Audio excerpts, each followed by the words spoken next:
Hoje a gente vai desvendar uma ligação científica surpreendente e até um pouco assustadora. Uma conexão entre um hormônio super comum e uma doença muscular bem grave. Vamos começar com uma provocação. Já parou para pensar nisso? E se um hormônio que todo mundo tem no corpo tivesse, sabe, agindo por baixo dos panos para danificar os músculos? E pior, fazendo com que o nosso próprio sistema de cura se voltasse contra nós mesmos? Bom, para a gente entender essa história, primeiro a gente precisa conhecer o grande vilão aqui, a fibrose. Pensa nela como uma cicatrização que, digamos, perdeu a mão. É um processo de reparo que exagera e acaba trocando o tecido bom, tecido que funciona, por pura cicatriz. Beleza, então vamos lá. Começando pela tal da equipe de reparo rebelde do músculo. Na distrofia muscular de Duchenne, a famosa DMD, o problema começa com a falta de uma proteína essencial, a distrofina. Sem ela, as fibras do músculo ficam super frágeis. E aí o que acontece? Os músculos entram num ciclo vicioso, um loop infinito de se machucar e tentar se consertar sem parar. E bem no meio dessa confusão toda estão os fibroblastos. Pensa assim, no músculo saudável, eles são a equipe de reparo perfeita, sabe? Chegam, consertam o estrago e pronto. Só que na DMD, essa equipe, ela se rebela, fica ligada no 220 e em vez de só consertar, ela começa a trocar o músculo bom por tecido de cicatriz. Vira uma bagunça. E é aqui que a coisa fica interessante, porque isso nos leva direto ao nosso principal suspeito. Entramos agora na parte do hormônio sob investigação. Então, os cientistas já tinham uma pulga atrás da orelha com um hormônio chamado aldosterona. Ele é mais conhecido por regular a pressão, mas tudo indicava que ele piorava a fibrose. A grande questão, o mistério mesmo, era como. Como é que ele dava as ordens diretas para essa equipe de reparo rebelde? Qual era a linha direta de comunicação? Para desvendar isso, os pesquisadores fizeram uma espécie de interrogatório de células. Foi genial. Eles pegaram os fibroblastos, isolaram eles e aí jogaram a aldosterona direto em cima. E ficaram ali, de olho, para ver qual seria a reação. E olha, o que eles descobriram foi de cair o queixo. O que nos leva a essa parte de decifrar o código genético. Bom, e aqui está o pulo do gato.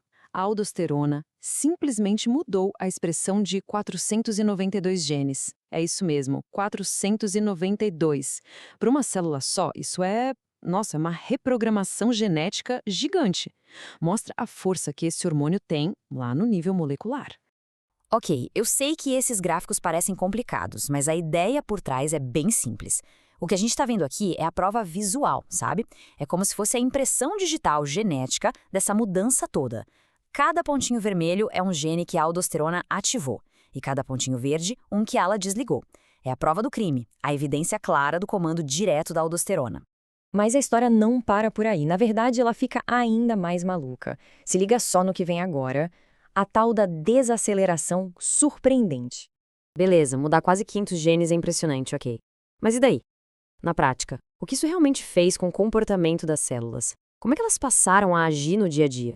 E aí vem a grande reviravolta. Nos fibroblastos que já vinham de músculos doentes, a aldosterona fez o contrário do que se podia esperar. Ela pisou no freio. Dá para ver claramente nesse gráfico que ela diminuiu, e muito, a divisão das células, a tal da proliferação. E não foi só isso. Os pesquisadores fizeram um teste muito legal, uma espécie de corrida para curar uma ferida no laboratório. E o resultado é impressionante. A aldosterona fez as células doentes se arrastarem, se moverem muito, mas muito mais devagar para fechar aquele espaço. O mais importante aqui é o contraste, a diferença, porque esse efeito não aconteceu em todas as células. Nas células saudáveis, a aldosterona quase não fez cócegas. Essa freada brusca foi super específica e muito mais forte justamente no cenário da doença. Isso sugere que a aldosterona age de um jeito totalmente diferente quando o músculo já está sofrendo. Tá, mas e aí? O que isso tudo significa para o futuro? Isso nos leva à parte mais esperançosa, uma nova pista de tratamento. Agora, é normal pensar, ué, mas espera aí, se a equipe de reparo virou rebelde e está causando problema, frear ela não seria uma coisa boa?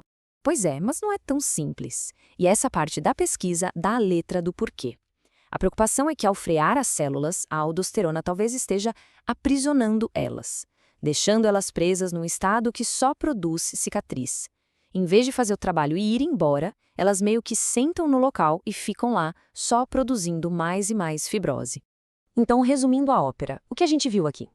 Primeiro, a aldosterona dá sim um comando direto para as células de reparo. Segundo, o fato do músculo já estar doente piora em muito esse efeito. E terceiro, essa desaceleração que ninguém esperava mostra um jeito novo de como a fibrose acontece na DMD. É uma pista, uma pista fundamental para a gente pensar em tratamentos mais inteligentes no futuro. E tudo isso nos deixa com aquela pergunta para o futuro, né? Se a gente conseguir entender direitinho todos os sinais que fazem esses heróis virarem vilões, será que um dia a gente vai conseguir, sei lá, hackear o sistema e reescrever essas ordens? Imagina só, transformar essas equipes rebeldes de volta no que elas deveriam ser, mestres construtores, capazes de reconstruir e regenerar tudo o que foi perdido.